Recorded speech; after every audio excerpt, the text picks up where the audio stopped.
All right, here's how you exchange a battery in a Dodge Ram 2016. First thing you got to do is take off the tie down plug, which is about 10 millimeter down in here.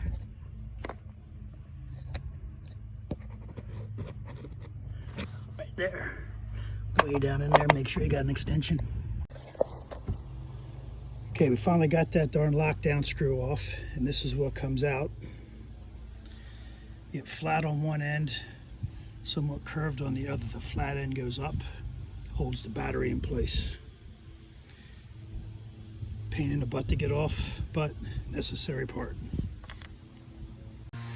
Okay, as you can see, now I removed the two cables. I'm pushing them down, getting them out of the way.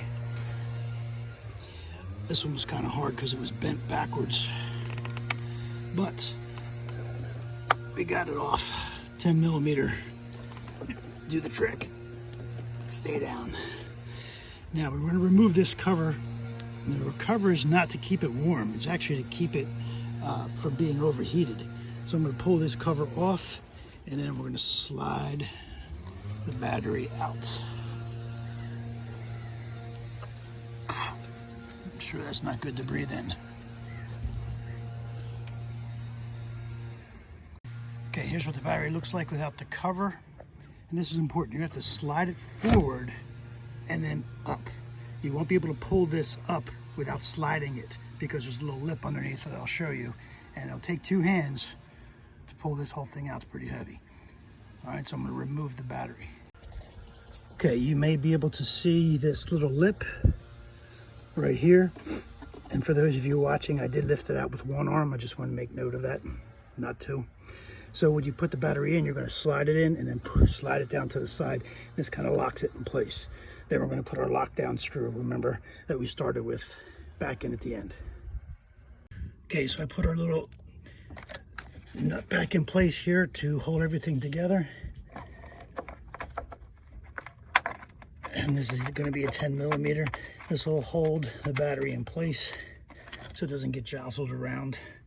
Again, then I'm going to just put the cables back on and screw them down. Again, your 10 millimeter will work perfectly for this.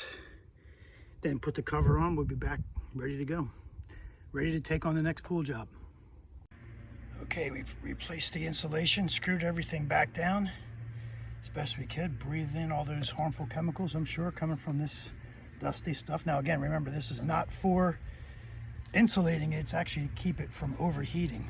So, Pool hygiene doctor has done his job. You can see his chlorine container that he was standing on as he was doing his job, and the official truck of the PhD, that's Dodge Ram 1500, is ready to go out and do your first pool closing of the year. Hope this helps. If you found this information helpful and would like to keep your pool healthy, then drown the like button and subscribe. Don't forget to hit the notification bell so you don't miss any further content. Thanks for listening to the Pool Hygiene Doctor, and I'll see you at the pool.